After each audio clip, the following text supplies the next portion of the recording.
pessoal, voltamos à segunda parte dessa primeira aula. Então a gente parou nesse exemplo, onde a gente tinha utilizado o conhecimento do sinal de um elemento do corpo de função que a gente tinha para calcular o sinal de um ou demais elementos, se for possível, do corpo de função que a gente tiver. Nesse caso aqui é um caso bem simples, onde a gente conseguiu usar propriedades simples de valorização para resolver o caso. Certo? E agora, utilizando a linguagem de valorização, a gente consegue modificar toda a escrita do nosso anel de valorização, ODP, traduzindo isso para uma linguagem de valorizações. Ou seja, então a gente consegue, utilizando valorização, reescrever tanto o nosso place, ou ideal maximal, do nosso anel de valorização, e ainda o conjunto dos elementos invertíveis, certo? E é dado pelo sinal da valorização em cada place, dessa forma aqui, certo? E isso aqui, como a gente vai ver, a gente, dado o anel de valorização, a gente vai, e o seu place, a gente pode escolher trabalhar somente com um. E por simplicidade, a gente vai escolher sempre estar trabalhando com o place, mas é claro, depende de cada caso. No nosso caso aqui, sempre vai ser mais viável a gente estar trabalhando com a linguagem de place diretamente. Tudo bem? E agora uma pergunta que talvez vocês tenham se feito aí em casa é: tá, eu sei a existência de anel de valorização dentro do corpo das funções racionais, mas no caso geral sempre existe? A resposta a essa pergunta é sim, sempre vai existir. Certo? E uma forma de mostrar isso é usando a aplicação de valorização discreta. E a gente tem esse segundo item do resultado.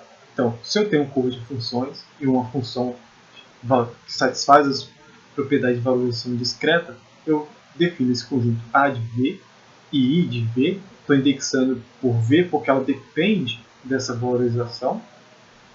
Então, eu consigo mostrar que eles são um place e um anel de valorização. Então, qualquer anel de valorização vai ser escrito dessa forma. E aquele elemento T, que eu tinha denotado lá atrás na primeira parte da aula, que gera o meu ideal maximal, ele recebe um nome especial. Ele é chamado de parâmetro local. E uma forma de determinar se um elemento é parâmetro local de um place ou não é calculando a sua valorização.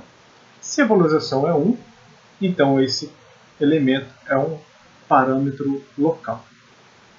Nem sempre é uma tarefa simples calcular essa valorização aqui. Tudo bem? Então, o primeiro item desse resultado segue das propriedades que a gente tem feito até aqui. O segundo item também não é nenhum problema, vai seguir direto das propriedades de valorização, daquelas 5 propriedades que a gente enunciou lá atrás. Tudo bem? E a terceira é imediato. Tudo bem? Então, as propriedades que a gente vai usar para provar o item B, a gente vai usar a propriedade 1 e 2 para verificar que esse elemento aqui é um anel, e vai ser, porque se eu pego x e y pertencente a A de V, então suas valorizações são negativas, são positivas. Então, por exemplo, se eu pego o produto, vai ser a soma, então vai ser positivo. Se eu pego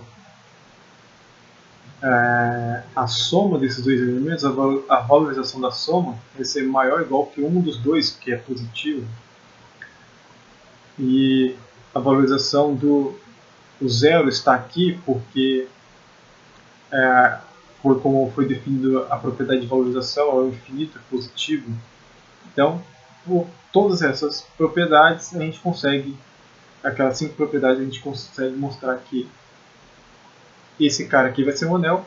E para mostrar que o I de V vai ser um ideal, ou que a soma vai estar lá, é imediato. E para ver que é o ideal, a gente pega x pertencendo a A de V e um y pertence a I de V. Então a valorização do produto vai ser a soma, né? Então vai ser isso aqui. Isso aqui claramente vai ser positivo porque um já é positivo e o outro é estritamente positivo. Então, claramente isso vai ser satisfeito, então o produto vai estar lá, então é o ideal. Então, como a gente pode ver, as demonstrações dessa parte não são muito complicadas de se fazer, certo? É só usar a definição e todas essas propriedades vão sendo provadas. E aí, como eu já tinha adiantado no exemplo anterior, se eu tenho um elemento do meu corpo de função f aqui, e p um place, eu vou dizer que esse place é um zero do meu elemento z aqui, se a sua valorização é estritamente positiva, e ele é um polo se a valorização for estritamente negativa.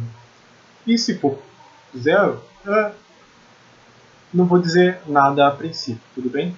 Mas isso a gente vai ver já já e por que a gente está dando nome para esses polos que têm sinal positivo e negativo. Bom, antes disso, a gente pode fazer o quociente, né? Como a gente tem que o O de P é um anel, né? O P é maximal, então quociente por um ideal maximal é um corpo. Então, a gente, como depende do ideal P ou do place P, a gente vai indexar aqui por P. E esse corpo vai ser chamado corpo das classes residuais de P. E o grau do place, e isso aqui é extremamente importante, é definido como o grau da extensão. Porque como K está contido em O de P, a gente pode identificar ainda K dentro do quociente. E aí faz sentido calcular essa extensão aqui, porque a gente estaria olhando para essa extensão K FP. E aí nesse momento aqui é finito ou pode ser infinito o grau de um place? Essa pergunta a gente vai estar respondendo até o final desta aula, tudo bem? Então, os places de grau 1, como a gente vai ver, principalmente falando, né, tem, claro, diversos outros motivos, mas principalmente falando aqui sobre o ponto de vista do nosso interesse é códigos geométricos, é olhar para places de grau 1. E esses places, em geral, são chamados de places racionais. Ou, no caso, no contexto de curvas, pontos racionais da curva. Tudo bem? Tá. O primeiro teorema já garante que a nossa resposta àquela pergunta anterior aqui é a seguinte: o grau de qualquer place é o finito. Então, quer dizer que sempre essa extensão aqui vai ser uma extensão finita. Como corolário, a gente poderia enunciar esse resultado. Tudo bem? Então, essa é uma importante informação sobre o grau de um place, certo? E a gente tem que ele é limitado exatamente pelo grau dessa extensão aqui, ok?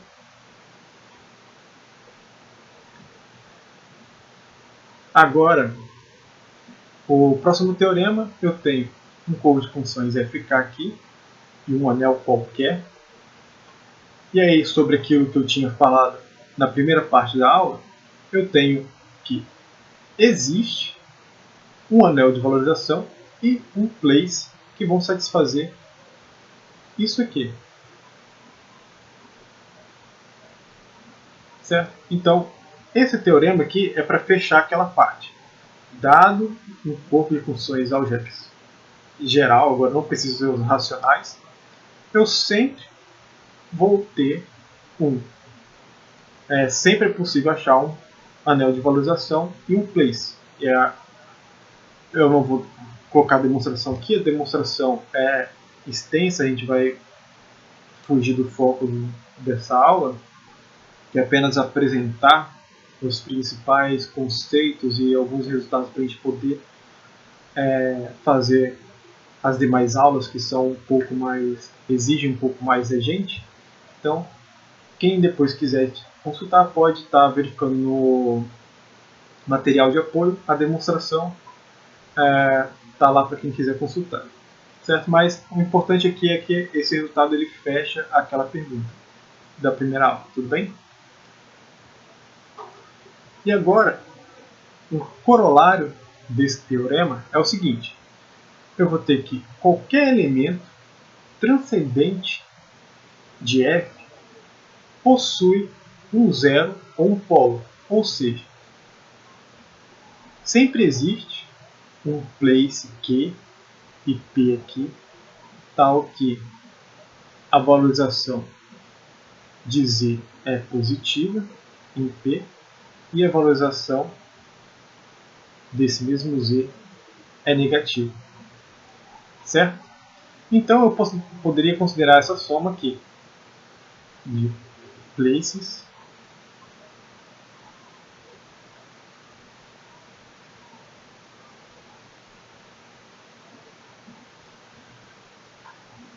onde eu estou considerando valores positivos e negativos aqui. Aí a pergunta é, será que essa é uma soma finita? É uma soma que faz sentido? Faz sentido eu considerar somas desse jeito? Então, isso também a gente vai responder até o final dessa aula aqui, tudo bem? Então,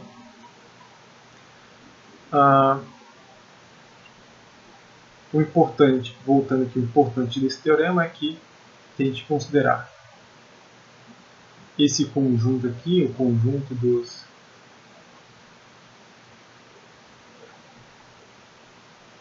places do nosso corpo F, tal que a valorização de uma função z é diferente de vazio, e da mesma forma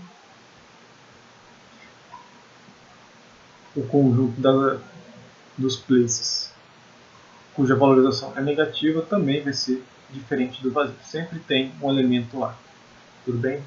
Em outras palavras, em questão de conjunto, essa nomenclatura a gente vai ver mais formal para frente, mas só adiantando aqui em símbolos, porque esse corolário aparentemente simples, mas de grande importância para o que a gente vai fazer no futuro. A gente não está trabalhando no vazio, tudo bem? Então, agora o teorema técnico, também pela demonstração ser bem extensa e as nossas aulas serem curtas, a demonstração vai ficar lá no material de apoio, mas ele é um teorema, esse é um teorema técnico chamado de aproximação fraca. E aqui, o que ele diz? Se eu pego um número finito de places, vamos dizer P1 até Pn, e a mesma quantidade de elementos, eu sempre consigo achar para qualquer elemento aqui, S1, Sn nos naturais, um único elemento satisfazendo essa igualdade aqui, um único elemento dado. E isso é bem forte. E esse resultado também existe uma versão fraca. Até por isso que, desculpa, esse teorema existe uma versão mais forte dele, tirando um pouco das hipóteses, certo? Mas a gente não vai ver ele aqui. Tudo bem, ele é um teorema mais técnico que a gente vai usar aqui para mostrar alguns outros resultados. E aqui o exemplo é só para deixar a ideia de como a gente pode relacionar a aproximação fraca com congruência, no sistema de congruência. Tudo bem? Como se a gente estivesse achando a solução de congruências ali. Tudo bem? Tá. Então, nosso corolário aqui vai dizer o seguinte: nosso conjunto de places de um único elemento, ele não é vazio, certo? Então, ele poderia ser finito ou infinito. E aí, vou voltar aqui. Se ele for infinito, pode ser ou não que essa soma aqui seja infinita, essa série, certo? Se o conjunto de places for infinito, então aqui teria uma série infinita e essa série pode convergir ou divergir. Mas esse corolário aqui, ele também está dando uma outra pergunta, resposta a outra pergunta. A seguinte pergunta é: eu tenho um corpo de função e aí eu defini place.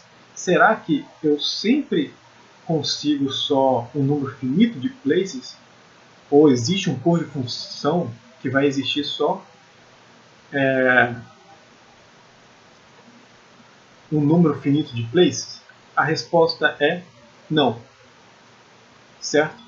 E isso já acontece lá no corpo mais simples que a gente tem, que a gente pode ter, que é o corpo de funções racionais. A gente vai ver um pouco mais nos slides para frente como a gente pode calcular todos os places do corpo de funções racionais. E a gente já vai ver que eles são infinitos. E aí, de onde já dá a ideia de que isso se estende para corpos de funções gerais. Bom, o segundo resultado aqui é o seguinte: eu tenho um elemento e places, onde esses places aqui são zeros, até para fazer sentido essa soma aqui ser positiva, é positiva e finita, certo?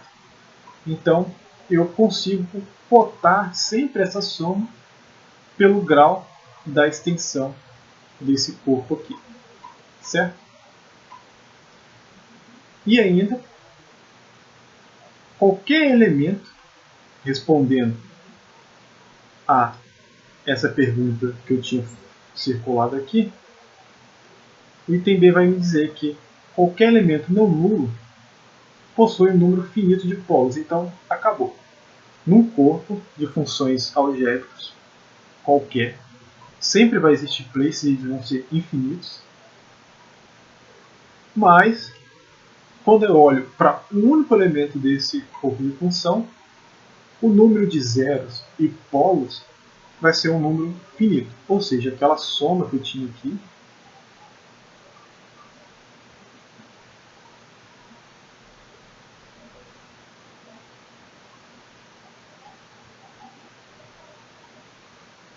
é uma soma finita, certo? Porque eu vou ter um número de um número finito de zeros e polos, então a maioria dos números desse aqui vão ser iguais a zero, então a soma é finita. Então aí vai fazer sentido mais para frente a gente fazer a seguinte separação. Deixa eu mexer aqui. A separação é a seguinte: eu vou transformar essa soma aqui em VP de Z menos mais VQ de Z. Onde aqui eu vou considerar só os que têm sinal positivo e aqui só os que estão sinal negativo. E aí eu posso me perguntar agora, o que acontece com essas duas somas aqui? O que eu posso falar sobre essas duas somas? Então, também nos próximos slides a gente vai estar verificando o que acontece com essas duas somas e consequentemente com a soma total dessas valorizações aqui. Bom, agora a gente volta para o corpo das funções racionais. Mas antes eu vou deixar aqui como uma observação o seguinte corolário.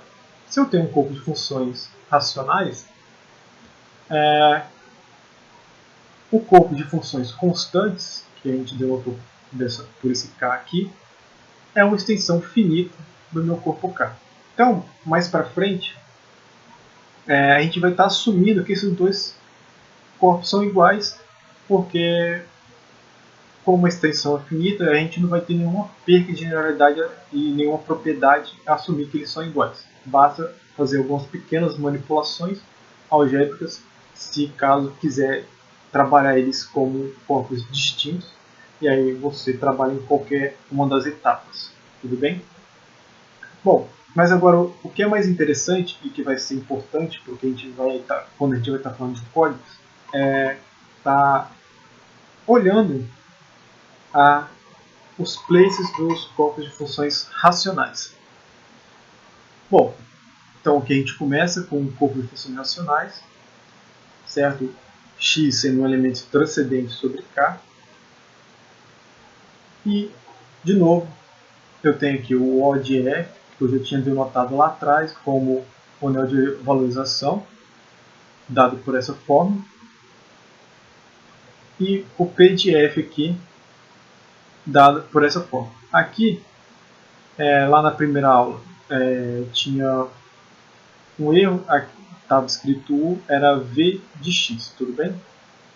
Então, o anel de valorizações no corpo dos racionais é o anel que o F não divide o denominador, tudo bem? Só recapitulando. Bom, o seu ideal maximal é dado por essa forma. Ele divide o denominador, mas não divide o denominador. Ok? E aí, a gente vai definir também um place bem especial. Antes, a gente precisa denotar aqui pelo anel de valorização dele, que vai ser o conjunto dos quocientes dos polinômios aqui, onde o denominador tem grau menor ou igual que o numerador, certo? Aqui seria o grau do polinômio, tá bom? E o seu ideal maximal a gente pode calcular, que vai ser os quocientes com onde o grau é estritamente menor, tá bom? O grau dos polinômios ali é estritamente menor. Bom, vocês podem mostrar que esses conjuntos que eu defini aqui são anéis de valorização, simplesmente usando propriedade de polinômios e as definições que a gente fez até aqui. E um caso bem particular interessante para a gente, que a gente vai ver mais para frente, é que quando eu tenho um polinômio de grau 1, então ele é escrito dessa forma aqui, mônico, ele é claramente irredutível, né? A gente vai denotar, em vez de O de F, por O de A, simplesmente pelo fato que ele está dependendo exatamente desse elemento A aqui. E a mesma coisa para o seu ideal maximal. Tudo bem?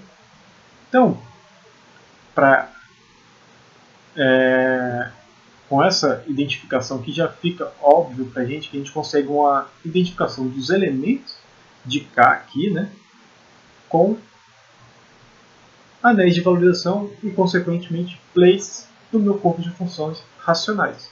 Certo? Então, para cada elemento aqui do corpo, eu tenho um place aqui. E a pergunta, qual seria o grau desse place aqui? Por exemplo, qual seria o grau desse place aqui? Certo? Será que todos os anéis de valorização e places de um corpo de funções racionais é sempre escrito dessa forma que O infinito e P infinito, ou O de F e P de F? Bom, a resposta é sim. Qualquer place, qualquer anel de valorização, no corpo das funções racionais é sempre dada por uma dessas caracterizações aqui. E a gente vai enunciar esse resultado nessa proposição aqui, tudo bem? Outra coisa que é bem interessante é que o corpo quociente aqui pelo polinômio f de x vai ser isomorfo a esse aqui através dessa aplicação φ. Isso vai gerar a seguinte informação.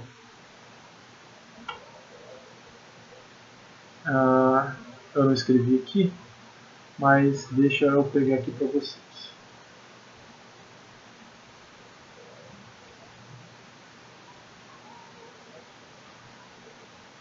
Isso vai gerar aqui, acho que cortou o slide aqui, que a gente pode calcular o grau de um place sendo exatamente o grau do polinômio f que a gente está calculando o nosso ideal maximal aqui, o nosso place, certo? E essa é uma informação extremamente importante, porque agora eu consigo calcular facilmente, pelo menos no corpo das funções racionais, o grau de um place, que antes era, em alguns casos, pode ser mais complicado, porque a gente tinha que calcular o grau dessa extensão, certo? Então, nem sempre é uma tarefa fácil calcular o grau dessa extensão. Mas com esse teorema aqui, basta a gente saber o grau do polinômio do qual a gente está olhando o nosso place, tá bom? E aí já cabe uma questão. Então, se eu tenho um polinômio de grau 1, então eu tenho place de grau 1. Se eu tenho polinômio de grau 2, places de grau 2. Em particular, a gente vai estar interessado se vamos falar dos places que tem grau 1. Ok? Então, sobre o resultado anterior, a gente tem a seguinte observação. Se eu estou no corpo das funções racionais, o conjunto dos places das funções racionais está em bijeção com o conjunto dos polinômios irredutíveis de k de x, união com esse elemento aqui, 1 sobre x. E consequência disso é que o conjunto dos places de grau 1 é exatamente 1 mais a cardinalidade do meu corpo. Isso porque o place, aqui que a gente chama place infinito, também vai ter grau 1. Tudo bem? Então, por exemplo, se eu tenho que o meu K tem cardinalidade característica 0, então ele vai ser infinito, então eu vou ter infinitos places de grau 1. Mas uma coisa interessante acontece se eu tenho característica positiva. Se tem característica positiva, meu corpo, e ele não é algebricamente fechado, então ele vai ser finito. Se ele é finito, então esse conjunto aqui vai ser finito. Certo? E aí, é essa observação que eu deixo aqui para vocês. Tudo bem? Então, o conjunto dos places de grau 1 é interessante por um desses motivos, certo? No caso onde a gente está trabalhando sobre corpos finitos. Por exemplo, se a gente está no zero, o K é o número real, então a cardinalidade é infinita, então a quantidade de places de grau 1 é infinita. Tudo bem? Bom, e como eu já tinha falado, todos os places no corpo de funções racionais são ou dessa forma ou dessa forma aqui. Bom, e agora a gente entra no assunto de divisores. E a gente, a partir dessa seção, vai assumir, como eu tinha falado, que o corpo das constantes é exatamente K. Tá. Divisores, o grupo de divisores de um corpo de funções de uma variável, nada mais é que um grupo abeliano livre gerado pelos places do nosso corpo FK. ele vai ser denotado por div_f. Mas não precisa assustar, o nome parece mais assustador do que é. Basicamente, um divisor é uma soma formal formada por somas desse tipo, onde eu tenho aqui números inteiros e aqui eu tenho places, certo? Então, o importante é soma seja finita e os P aqui são places, tudo bem? Então, algumas propriedades, algumas informações sobre divisores. Aqueles números NI, NPI vão se chamar coeficientes do divisor D. E vamos definir o suporte do divisor, todos os places cujos os NPs são diferentes de zero. E um divisor da forma que ele é exatamente um place e com um coeficiente exatamente 1, ele vai ser chamado um divisor primo. Tudo bem? Então,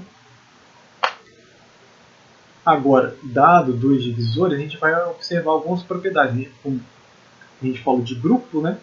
Então, como se comporta a soma de dois divisores? Basta somar os seus coeficientes. Um divisor é nulo se todos os seus coeficientes são nulos.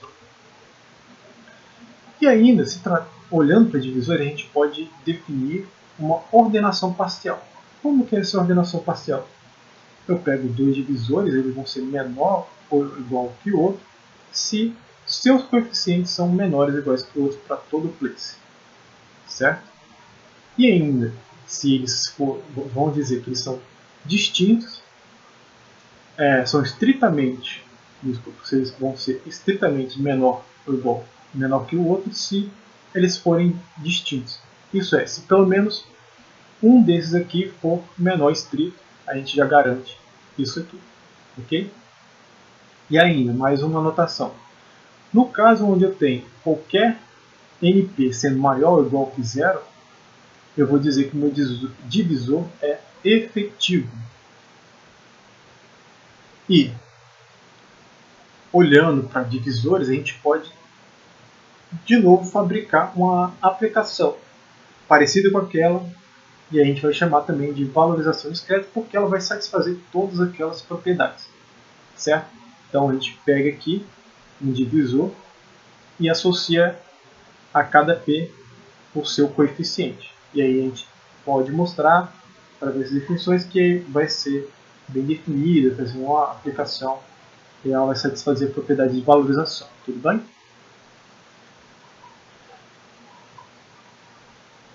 Então, em termos do suporte e dessa nova aplicação, a gente pode reescrever o divisor como só a soma variando no seu suporte, né, porque onde os coeficientes são zero, a soma não altera em nada, então a gente pode calcular só no suporte e olhar para a valorização, que nada mais é que os coeficientes da forma que a gente definiu.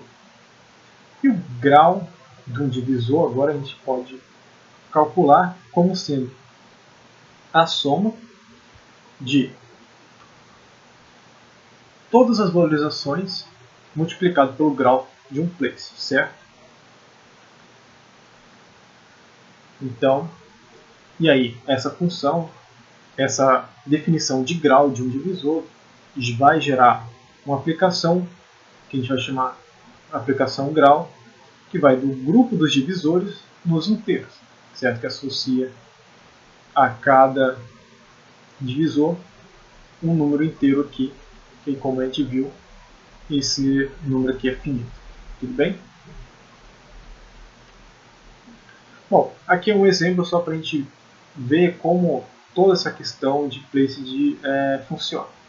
Bom, como que eu vou pegar aqui um pouco de função genérico e dois places, P e Q, de grau 1 e grau 2 respectivamente.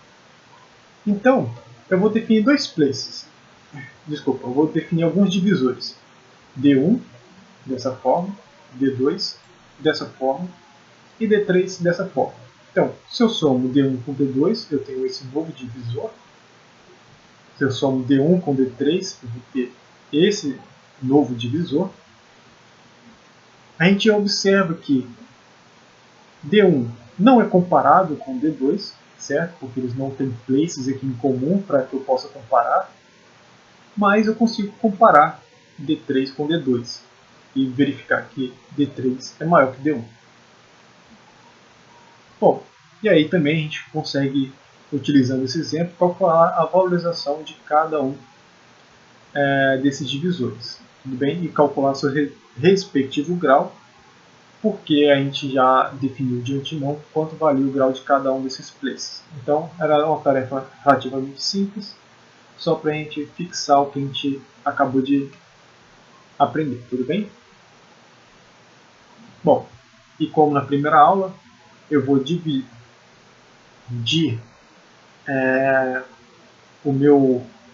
as minhas funções cujas valorizações são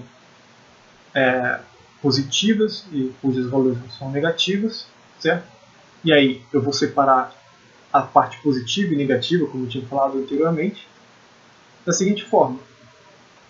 Eu vou denotar aqui, como eu já tinha denotado antes, o conjunto de zeros, né, de uma função, conjunto de polos de uma função por n, e aí o divisor de zeros eu vou denotar dessa forma, divisor de polos de uma função vou denotar por essa forma, que nada mais é eu pegar esse divisor aqui, vai ser efetivo porque eu estou tomando cada um desses elementos positivos, e aqui o divisor dessa forma. E a diferença desses dois divisores é exatamente aquela diferença que eu tinha falado anteriormente, certo? E eu vou chamar essa diferença de divisor principal, ok?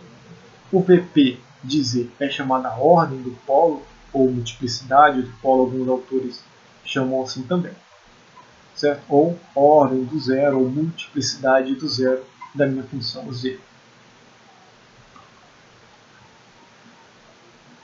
Ok, então se eu tenho uma função, ela tem polos, tem zeros, e eu tenho essa soma aqui, que a gente já verificou que ela é finita.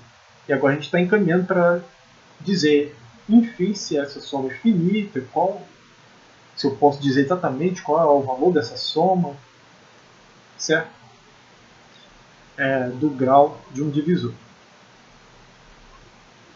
Desculpa, de um grau de um divisor principal, que é esse caso aqui. Tá, então, antes disso, a gente vai só fazer uma nomenclatura.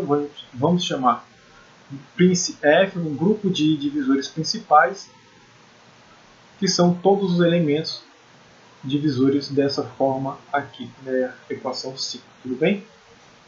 E dizemos que agora dois divisores quaisquer num corpo de função são equivalentes se a sua diferença, né, vou escrever aqui, D menos D' é o divisor principal. Então, dois divisores são equivalentes se eles diferem pelo divisor principal, div de f. Ok? Claro, aqui esse z tem que ser não nulo para essa igualdade fazer sentido. Tudo bem? E aí a gente vai denotar por esse símbolo aqui, divisores equivalentes. Bom, vou deixar como exercício para vocês verificar que esse Princ F é na verdade um subgrupo do grupo de divisores de F. Agora vem um objeto bastante interessante, não só no nosso estudo, mas em geral, no estudo de curvas, geometria algébrica, que é o espaço de Riemann-Roch. Dado um divisor, o espaço de Riemann-Roch é formado pelo conjunto de elementos de F, cujo divisor é maior do que menos D, certo? Então a gente tem algumas informações interessantes. Então, o Z ele não vai possuir zeros de ordem maior ou igual ao QJ, certo? E possui polos somente nesses elementos aqui. Por isso que a gente separou dessa forma o nosso divisor. Ok? Essa informação é bastante útil, principalmente Por exemplo, quando estivermos falando de semigrupos de Weierstrass. Bom, outro exercício para vocês é verificarem rapidinho a seguinte equivalência. Tudo bem?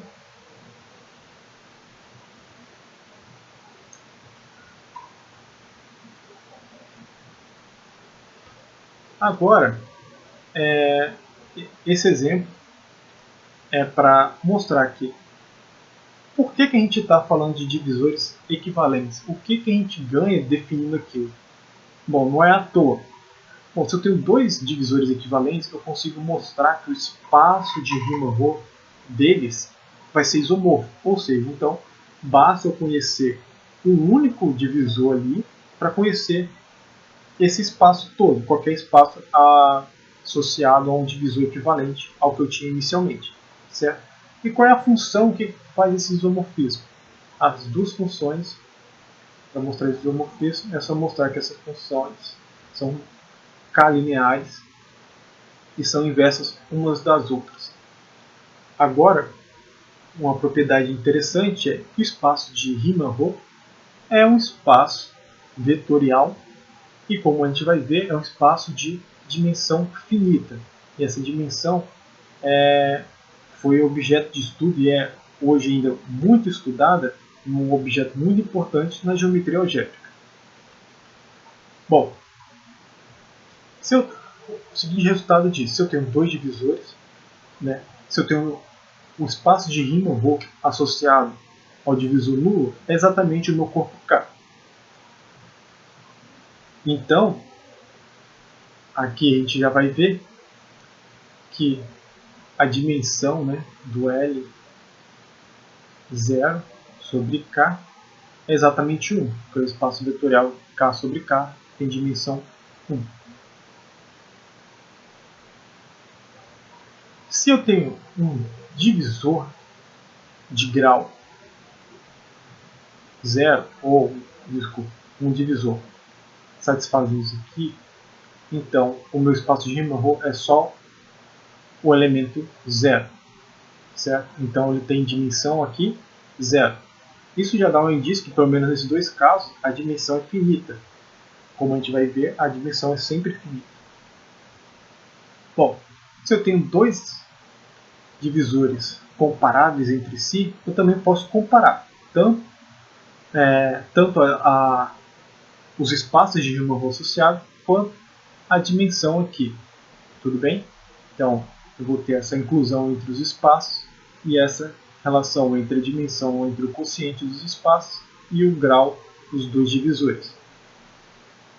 Bom, o item C me permite mostrar também que a dimensão é finita, ou seja, qualquer divisor que eu pegar, e aí, como a gente já avaliou todos os outros casos, vou escolher divisores positivos ou efetivos e eu vou mostrar que a dimensão é sempre finita porque ela é cotada pelo grau do divisor mais 1.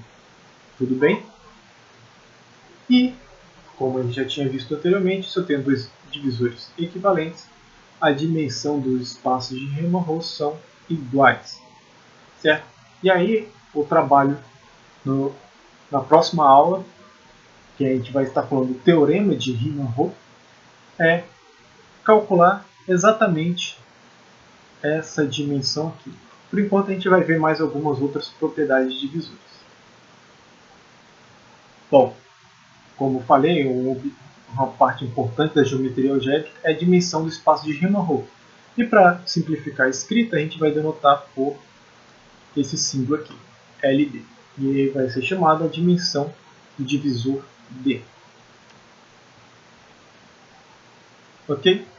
Então, com essa linguagem de divisores, a gente pode mostrar o seguinte teorema, que conclui que o grau do divisor de zeros e o grau do divisor de polos de um elemento do corpo de função f é igual e é exatamente o grau dessa extensão aqui. Ou seja, aquela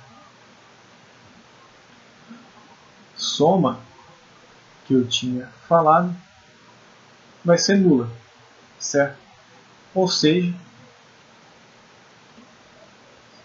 todo divisor principal, todo divisor principal tem grau 0. E aí temos a seguinte corolário dessas observações. Se eu tenho um divisor que é equivalente ao divisor nulo, ele só pode ser um divisor principal. Se eu tenho dois divisores equivalentes, o grau deles vão ser iguais, né? E se um divisor tem grau 0, então ele é principal se somente se a sua dimensão for 1. Ok? Então, aí eu deixo como um exercício para vocês verificar que essa cúbica afim, a gente pode calcular a dimensão desse divisor aqui. Tudo bem que vai ser exatamente 2 vezes S. Ok? E agora, encaminhando para a gente definir um objeto bastante importante, que a gente até comentou na parte de curvas, a gente tem esse seguinte resultado. Existe uma constante que para qualquer divisor ela vai cotar superiormente a diferença do grau pela dimensão de um divisor. Com esse resultado, a gente vai fazer a seguinte definição. O gênero de um corpo de funções FK vai ser o máximo dessa diferença, já que a gente viu aqui que ela é limitada superiormente, então é óbvio que ela alcança o máximo em algum momento, certo? E é possível mostrar através dessa definição, desse corolário e das propriedades definidas anteriormente, que o gênero de um corpo de uma função, ou como eu falei anteriormente, de uma curva, é sempre positivo. Pode ser 0, 1 e assim por diante, certo? E para finalizar, a gente fecha aqui com um exemplo onde a gente vê que o corpo das funções racionais, ou a curva racional, ela tem gênero 0. A gente vai voltar nesse exemplo lá na aula 2, tudo bem? E para finalizar essa aula, a gente tem que uma curva plana irredutível e não singular, ela é isomorfa ao projetivo 1, ou seja, ela é uma curva racional, se somente se vai existir um ponto nessa curva onde a dimensão do espaço de Riemann-Roch associado a esse ponto é estritamente positivo, estritamente maior do que 1. Tudo bem?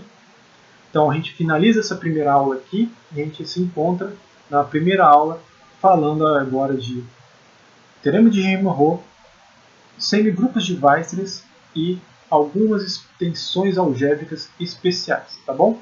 Até a próxima aula.